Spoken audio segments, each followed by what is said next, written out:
what purpose does the gentleman from Florida seek recognition?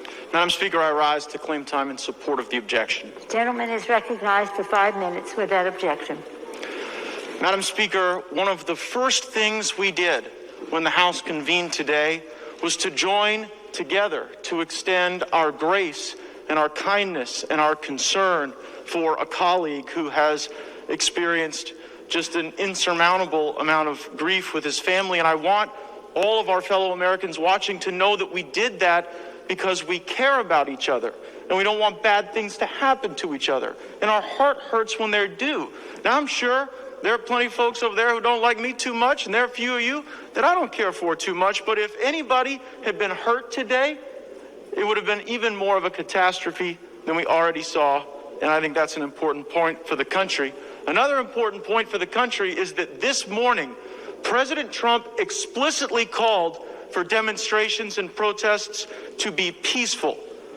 He was far more, you can moan and groan, but he was far more explicit about his calls for peace than some of the BLM and left-wing rioters were this summer when we saw violence sweep across this nation.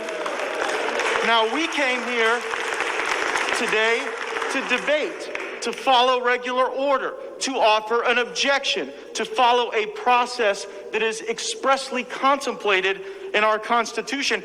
And for doing that, we got called a bunch of seditious traitors.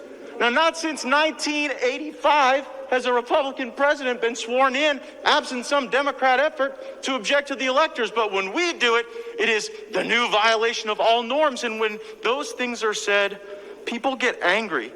Now, I know there are many countries where political violence may be necessary, but America is not one such country.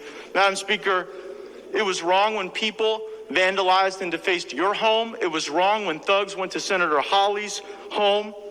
And I don't know if the reports are true, but the Washington Times has just reported some pretty compelling evidence from a facial recognition company showing that some of the people who breached the Capitol today were not Trump supporters. They were masquerading as Trump supporters and, in fact, were members of the violent terrorist group Antifa. Now, we should seek to build America up, not tear her down and destroy her.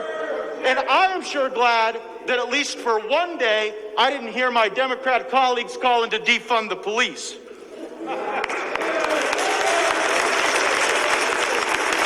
Now, I appreciate all the talk.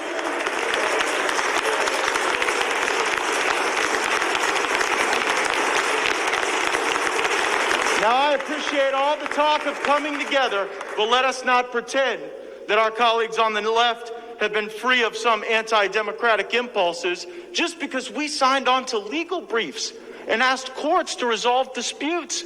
There were some on the left who said that we should not even be seated in the body, that we ought to be prosecuted, maybe even jailed. Those arguments anger people, but people do understand the concepts of basic fairness. And no competition, contest, or election can be deemed fair if the participants are subject to different rules. Baseball teams that cheat and steal signs should be stripped of their championships. Russian Olympians who cheat and use steroids should be stripped of their medals, and states that do not run clean elections should be stripped of their electors. This fraud was systemic. It was repeated. It was the same system, and I dare say it was effective. We saw circumstances where when Democrat operatives couldn't get the outcomes they wanted in state legislators, when they couldn't get the job done there, they went and pressured and litigated and usurped the Constitution with extra constitutional action of some officials in some states. They fraudulently laundered ballots, votes, voter registration forms, and then they limited review. In 2016, Democrats found out that they couldn't beat Donald Trump at the ballot box with voters who actually show up, so they turned to impeachment and the witness box. And when that failed, they ran to the mailbox, where this election saw an unprecedented amount of votes that could not be authenticated with true ID, with true signature match, and with true confidence for the American people. Our Article III courts have failed by not holding evidentiary hearings to weigh the evidence. We should not join in that failure. We should vindicate the rights of states. We should vindicate the subpoenas in Arizona that have been issued to get a hold of these voting machines, and we should reject these electors. I yield back. Gentleman's time.